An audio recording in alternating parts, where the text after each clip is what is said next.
हाय दोस्तों, वीडियो पर 500 लाइक और 50 कमेंट का टारगेट पूरा कर दीजिए, जिससे कि मैं अपना अगला एपिसोड है ना जल्द से जल्द डाल सकूं। और हाँ, सबसे पहले चैनल को सब्सक्राइब करना ना भूलें, क्योंकि हमारे सब्सक्राइबर बहुत कम बढ़ रहे हैं। जैसे हम सभी ने लास्ट एपिसोड में देखा था, महारानी अपने असली रूप में आ जाती है। वह हानकोट को देखती है, फिर वो कहती है इंसान हकीकत में दुनिया में कोई है जिसने मुझे ऐसा करने के लिए मजबूर कर दिया। फिर वो कहती है मैं यहाँ तक कि मैंने उसके कपड़े भी पहनने लगी।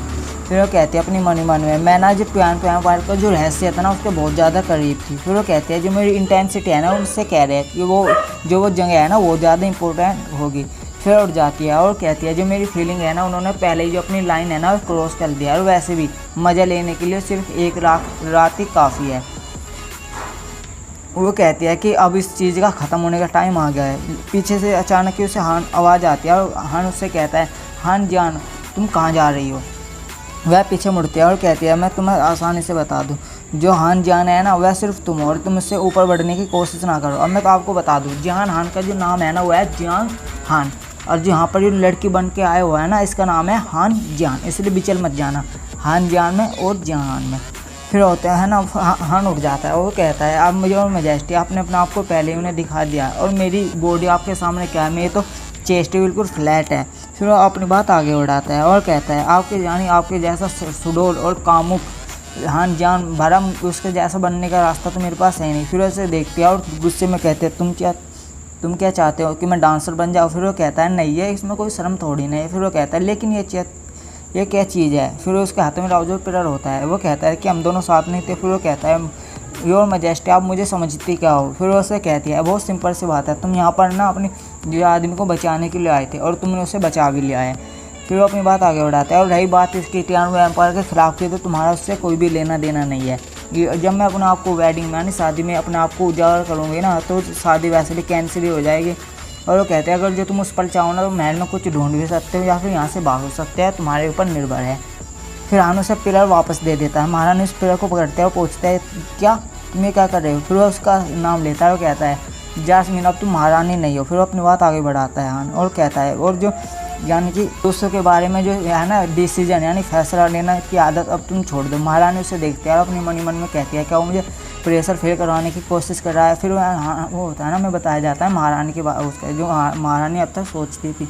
जब महारानी ने जिहान को उसमें भूल भुलैया से बचाया था ना तो वह ना उसे एक अपने पसंदीदा खिलौने की तरह मानने लगी थी, वह जिस इंसान की उसे ज़रूरत थी। फिर हमें आगे बताया जाता है कि महारानी है ना जब हान यानी शक्तिशाली होता ना वह उसे देखकर बहुत ज़्यादा खुश होती थी। वह उस आनंद से भी बहुत ज़्यादा खुश होती थी जो हान उससे देता था, आपको समझ ही रहे हो। फिर कहीं ना कहीं महारानी को यह हमेशा फील होता था कि जो रिलेशनशिप है ना इसे ना महारानी रीड कर रही है। फिर हान उससे उठता है और कहता है कॉन्सिडेंटली मुझे भी जो टियानो एम्पायर है ना उसे भी पे बैक करना है। फिर उसकी साइड से निकलता है और उससे कहता है क्या हम दोनों एक साथ काम कर सकते हैं। फिर उसको उनको हाथ बढ़ाता है। महारानी कहती है क्या वो मेरे कंधे से कंधा मिलाकर चलना चाहता है।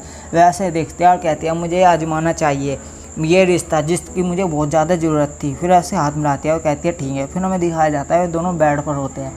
फिर हान उससे पूछता है तो ये कंज्यूमिंग बेल है क्या तुम्हें पता है वो कहाँ है। वो उससे कहती है हाँ वह ना दहेज में है। फिर वो अपनी बात हान कहता है अच्छा यानी कि वो भी मेरी सिस्टर की उड़ी आने वाली है। तो वो कहता है मुझे लगता है जो एम्पायर है यानी एम्पायर है ना वह ना हमें कुछ तोहफे में अच्छा दे रहा है।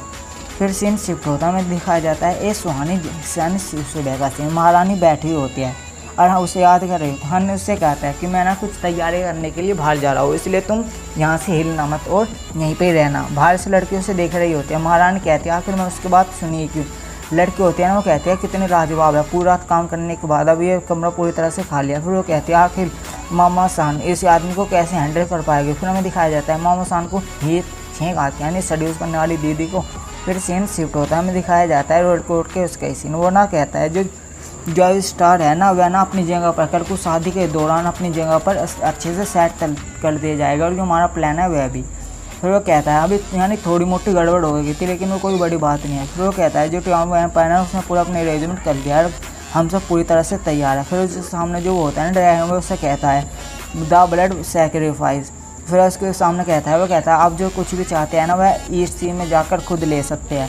फिर ड्रैगन हंसता है और उसे अपनी पावर देने लगता है। जब उसके पावर आने लगते हैं वो कहता है कि कल मैं पूरे एम्पायर और स्टार की सत्या इकट्ठे करने के बाद बहुत ज़्यादा शक्तिशाली बन जाऊँगा, मैं हेवन फर्स्ट एरम बन जाऊँगा।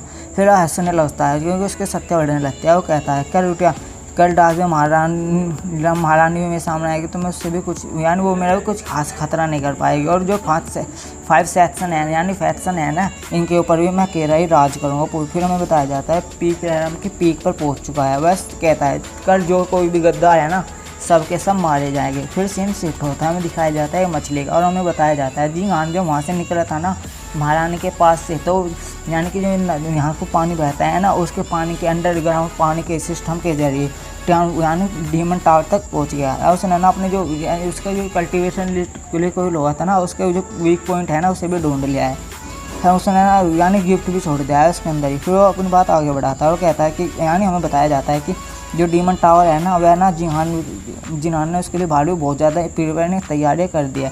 लेकिन इसके उलट ये जो डीमन टावर के अंदर कुछ चीज़ ऐसे डेवलप हो रही थी जिसकी बिल्कुल भी उम्मीद ही नहीं थी। फिर हमें उसकी विशिष्टता का वो दिखाया जाता है। वह उससे कहती है कि मैंने यहाँ पर कुछ अच्छा ढूंढा है, चलो डुअल कल्टीवेशन करते हैं। हाँ, ये सुनता है और चिल्लाते हुए उनसे पूछता है कि यह उसे किसने दिया। फिर भालू होता है ना, वह ना पर्दा लगाने लगता है और कहता है यहाँ कुछ ऐसा होने वाला है जो हम देख नहीं सकते, इसलिए चलो हम यहाँ से चले देते हैं। हाँ चिल्लाते हुए उससे कहता है तुम यहाँ पहली बात तो ये चीज़ यहाँ कैसे आए। फिर वो कहता है कि तुम पर्दा क्यों लगा रहे हो। हमें दिखाया जाता है उसकी वो विशिष्टता है ना, उसके पास आ जाते हैं और कहते हैं जैसे कि किताबों में लिखा हुआ है। फिर वो सब बेड पर धक्का दे देती है और कहती है जो कि हम किसी बुक का यानी कंटेंट है ना, जब पूरी तरह से पढ़ लेते हैं ना और याद कर लेते हैं तो हम उसकी पॉसिबिलिटी तक बहुत आसानी से पहुंच जाते हैं। फिर हान उससे कहता है वे रुको। फिर वह उसके ऊपर बैठ जाती है और उससे कहती है जब तुम यहाँ पर मुझे छोड़कर गए थे ना, तो मुझे बहुत ज़्यादा अकेलापन महसूस हो रहा था और मैं तुम्हें बहुत ज़्यादा मिस कर रही थी। प्लीज़ मुझे कभी भी अकेला छोड़कर लंबे समय तक नहीं जाओगे। फिर वो कहते हैं चलो अब शुरू करते हैं। हान होता है, हान की उसकी बात होती है ना, उसके दिल पर लगती है। वो कहता है क्या यह सच में हकीकत है। फिर ऐसे कहता है भी सिस्टर आप अब भी श्योर हो कि जो आप कह रही हो कि शायद उस किट की वजह से हो, यानी उस कीड़े की वजह से हो। फिर वो कहता है इसके आपको करने के बाद में वह तो नहीं कह पाता है, वैसे किस कर लेती है। फिर वो कहता है पछतावा ना हो। फिर उससे कहती है तुम ये क्या कह रही हो। हाँ, एक यादिम होने की यानी वजह होने की वजह से वह बड़े मूड में आ जाता है। वैसे कहता है अपने मन में उसने ये खुद कहा है और मैं अब मुझे कुछ यानी परवाह करने की कोई भी ज़रूरत नहीं है। अब मुझे ज़रूरत है तो सिर्फ एक डिसीजन करने यानी नायक बनने की। फिर वो चिल्लाते हुए कहता है चलो ठीक है। फिर वो उसका हाथ पकड़ लेती है। फिर उससे कहते हैं जो डुअल कल्टीवेशन का तरीका है ना, वह ना हमारी यिंग और यांग होता है ना, उन दोनों पर फोकस करता है। मैं आप सभी को बता दूँ, जो यिंग होती है वो लड़कों के पास नहीं होती और जो यांग होता है वो लड़कियों के पास नहीं होता। आप समझ रहे हो गई मेरी बात। फिर अपनी बात आगे बढ़ाती है और कहती है सबसे ज़्यादा जो ज़रूरी है ना, वह ना हम दोनों का आपस में बात करना है। फिर उसके ऊपर बैठ जाती है और फिर अपने मन में याद करने लगती है और कहती है कि पहला स्टेप तो कंप्लीट हो गया, लेकिन दूसरा स्टेप क्या था। हाँ, ये देखो उसका मूड सूख जाता है। वो कहता है यह मैंने बिल्कुल भी नहीं सोचा था, मैंने जो इमेजिन किया था तो है ही नहीं। फिर हमें हान के सिस्टर को दिखाया जाता है, वह उसके साथ बहुत अजीब से स्टेप कर रही होती। कभी उसे अपने ऊपर बैठाते, कभी उसे लौट जाते हैं, कभी वो उसके ऊपर जहाज बनने लगती है। हान उससे कहता है कि यहाँ क्या हो रहा है। फिर हमें दिखाया जाता है वह उसके सामने बैठ जाती है। फिर वो उससे हान से कहती है तुम्हें कैसा यानी डुअल कल्टीवेशन करने के बाद कैसा फील हो रहा है। हान रोते हुए कहता है ऐसा महसूस हो रहा है कि जैसे कि मैं यानी हवा में उड़ रहा हूँ। फिर उससे कहती है तो अब ठीक है ना, तुम यहाँ पर मुझे अकेला छोड़कर तो नहीं जाओगे है ना। वह उसका हाथ पकड़ लेता है और कहता है विश सिस्टर आप तो कल की हीरो है, आपको कल को मेरे साथ यहाँ से बाहर जाना है। वो कहता है आपको वहाँ पार्टी है ना उसे बर्बाद भी तो करना है। वह बहुत ज़्यादा खुश हो जाती है और कहते हैं क्या पार्टी बर्बाद करनी है, कौन सी पार्टी बर्बाद करनी है। हान उससे कहता है तुम्हारी शादी। यह सुन उसके होश उड़ जाते हैं। वो कहता है अपनी उड़ को उंगली करती है और कहती है क्या मेरी शादी यानी मेरी। फिर वहाँ भालू आ जाता है। वो भालू ना होता है और उससे कहता है मुझे लगता है जो तुम्हारा काम है ना वो कंप्लीट हो चुका है, तो लेकिन मैं तुम्हारे लिए आ। फिर हमें सेम शिफ्ट होता है, हमें दिखाया जाता है उसी का यानी शादी के एरिया का। वहाँ पर आज शादी का दिन है और वहाँ पर ना पूरे यानी फ्लोवर बिछाए हुए हैं। पूरा जो मून है ना बिल्कुल सेलिब्रेट करने का है और कोई भी नहीं कह सकता कि आप 3 दिन पहले यहाँ क्या हुआ था। हमें एक घूंघट दिखाया जाता है, यानी लड़की दिखाया जाता है, शायद ये लीचे है। और वहाँ पर हमें बताया जाता है कि 5 यानी भी फैक्शन और फैमिली और सेट बहुत सारे सब कुछ यहाँ पर आ चुके हैं। और ये जो शादी है ना इतिहास की सबसे बड़ी शादी होने वाली है। फिर हमें एक उसे दिखाया जाता है मैरियाना को और हमें बताया जाता है कि जो कैपिटल की 3 सबसे महान फैमिलियों में से एक फैमिली भी यहाँ आई हुई यानी आए हुए तो सारी है, लेकिन उनके साथ सी इम्पेयर सेट यहाँ पर कोई भी नहीं आया। फिर हमें बताया जाता है इनकी फैमिली के बारे में। ये कि यानी ग्रेट की कैपिटल में से इनकी फैमिली एक है और जो इनकी फैमिली का नाम है यून और जिसने यानी जो भेजा गया है ना उनको उसका नाम है मैरियाना। चपक चलो